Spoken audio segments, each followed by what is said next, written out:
Good morning, dear students. So, today we will be discussing another topic in the Child Health Emergencies, Unit 18, that is hemorrhage. It is a very small topic and it is a very familiar word or topic also. And the further details of hemorrhage we will be discussing in the shock, another topic, shock. So, this both will come together. So, in today's session we will be discussing hemorrhage. It is very common, it is otherwise known as bleeding. But to name as a hemorrhage, should have a profuse bleeding. So hemorrhage is a term applied to bleeding or a flow of blood, especially if it is very profuse. So a normal or minimal bleeding is not named as hemorrhage. If it is a profuse loss of blood from body, then it is named as hemorrhage. Then hemorrhage may be external or internal. It can caused by internal factors or external factors. And internal hemorrhage is serious and requires prompt diagnosis and treatment comparing to external, because it is very difficult to diagnose an internal hemorrhage comparing to external hemorrhage. That is the reason for the seriousness of internal hemorrhage. So according to the causes of hemorrhage, causes of hemorrhage, according to the systemic circulation, we can have the internal hemorrhage in different systems which we are commonly seen are, the first one is gastrointestinal system. So in gastrointestinal system, usually hemorrhage what we can observe is hematemesis. So in some conditions, after epistaxis, some amount of blood may be swallowed by the child and it can come out as a hematemesis. Then after dental extraction, especially when there is some bleeding disorders, we can expect some amount of hemorrhage after dental extraction. Then if there is some tumors, peptic ulcer, etc., we can expect hematemesis in gastrointestinal system. The next one is rectal bleeding. So some children can have these fissures, intestinal parasites, ulcerative colitis, prolapse of rectum, and upper gastrointestinal bleeding. So in these all conditions also we can see rectal bleeding. It may be a fresh blood or melena. So this can be the common internal hemorrhages in the gastrointestinal system. Next we can see the respiratory system. The common bleeding tendencies or bleeding can be in the form of epistaxis.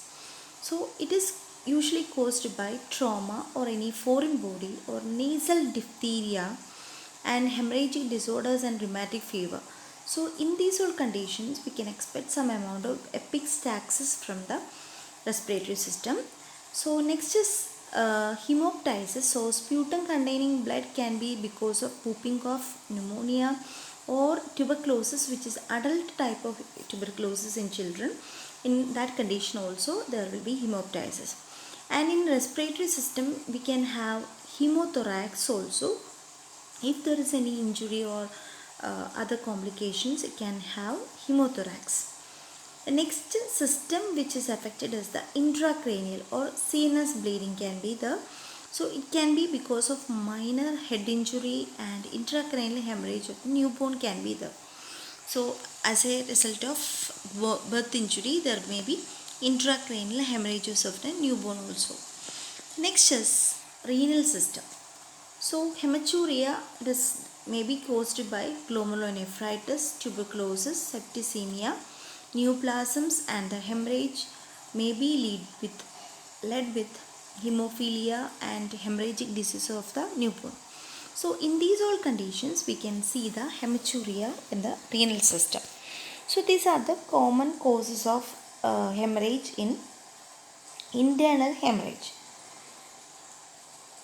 And external hemorrhage can be because of any cuts or injuries or accidents. After this all, any trauma to the skin layers, it can cause external hemorrhage, and usually in bleeding disorders we can expect profuse bleeding after this a small injury. But in other conditions, if it is a serious accident or any injury, It can cause profuse bleeding if there is any cut to the vein or artery happened.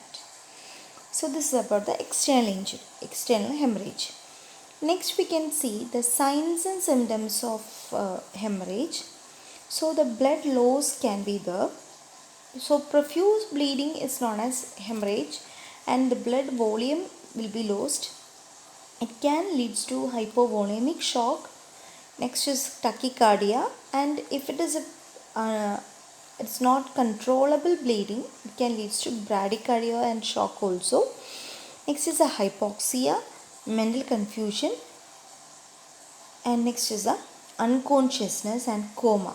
So these all things are depending upon the amount of blood loss which happens to the person, and especially in children a minimum blood loss also can lead to this confusion, unconsciousness and coma. So this is the importance of hypovolemia, that's prevention of hypovolemia in children. So that is about the signs and symptoms of bleeding. Next is the management.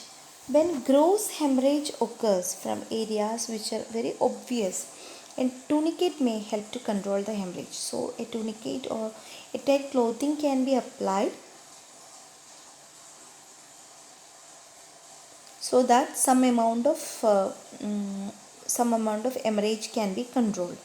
The next is the tourniquet is loosened every 15 to 20 minutes for 1 or 2 minutes and is reapplied till routine care can be instituted. So this is also coming under the first aid measure, tourniquet application, then release of tourniquet in between 15 to 20 minutes to ensure the blood perfusion to the affected area. Then restoration of blood volume and the administration of ringer lactate or normal saline till such type of blood is available are of prime importance in life saving. So blood volume replacement is the treatment option. Till that moment you have to manage with the fluid replacement with the ringer lactate or any other solutions, normal saline or any other solution, and we have to start immediately with the blood volume replacement.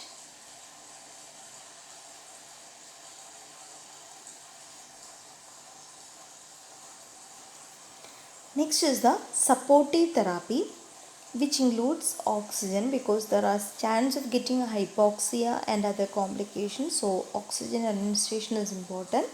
Suctioning, like if there is any aspiration or anything suspecting, we have to suction the blood from the respiratory tract to prevent the other complications.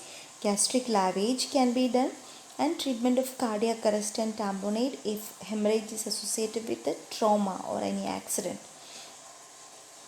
In some cases of severe GI bleeding where physical findings and laboratory data are clear, laparotomy also may be indicated to stop bleeding. So that's about the another treatment option, especially in profuse bleeding in GIT. Next is immediate surgical treatment is necessary if the child is having any hemorrhage from vital internal organs like brain or any other structures. So this is a immediate management and surgical management of hemorrhage. So that is about the hemorrhage, and the further management we will be discussing in the another topic that is named as shock. So in this session we have discussed about the hemorrhage very shortly. What is hemorrhage? What are the type of hemorrhage, like causes of hemorrhage can be internal or external, and the systems what we have seen normally in internal hemorrhage, and the signs and symptoms and management. Hope you understood the topic, and thank you very much.